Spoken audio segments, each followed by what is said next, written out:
Alright, hello everyone. Today we're going to start talking about how to possibly blend some of our oil pastels to create a different effect in our sky.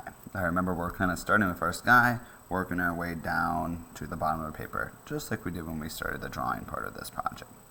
I want you to understand that this is your artwork. If you prefer to leave your sky like this with these kind of thicker dash lines, that's perfectly fine. If that's the look that you like, go for it. I'm just using this video to kind of show you some other possibilities, kind of to make it look more like it does here on this left side. Now, to do that, you want to first make sure that you have lots of those different value changes of blue. So on that last video I showed you, I used at least 4 different blues for my sky. And you probably want to go back and add a little bit more dash lines before you start this. You want more than you probably think you need.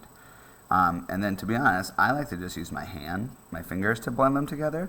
But if you really don't like that feeling on your fingers, you could try using a piece of tissue paper or even one of the Q-tips. Make sure it's a Q-tip and not one of the drawing blending sticks. So either of these would work. Your Q-tips, you could just kind of start to go over like this with them. Might be a little more time consuming though, but it would definitely start to blend those colors together. Now the same with the tissue paper, you just kind of crumple it up around your finger and you use that then to kind of smear these together. Now regardless what you choose, again I like to use my finger the most, it's important to kind of be thinking of those wavy, curvy kind of motions. Again, we don't want to just go side to side straight across, because then that's going to get rid of some of that kind of suggested movement. We want it to look kind of wavy and swirly. So I'm just kind of carefully going around, and I'm pushing down fairly hard, but not as hard as I can. If you push down too hard, you might just scrape away some of these colors. And our goal is just to get them to kind of mix a little bit with one another. I'm being real careful when I'm getting closer to the ghost.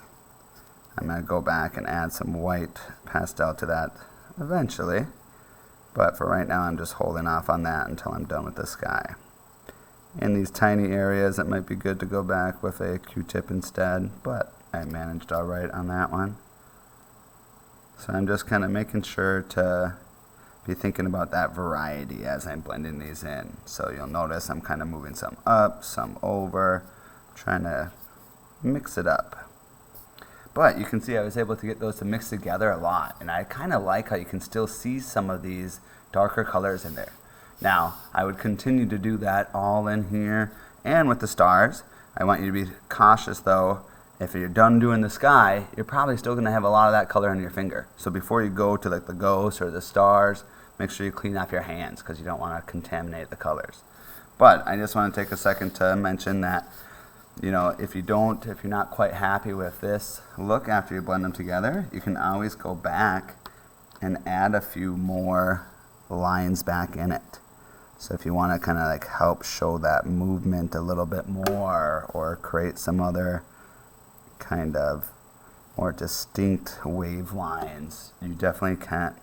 Another thing that might be kind of cool to do is go back in with white maybe, and you can get some brighter spots. So you can see that little brighter little swoosh I just added. So it's all about layers. Sometimes you got to go back in and add more of a color.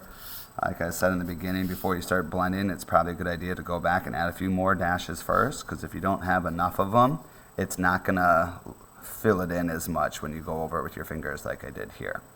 So, like I said, you might have to go back and do another layer or two.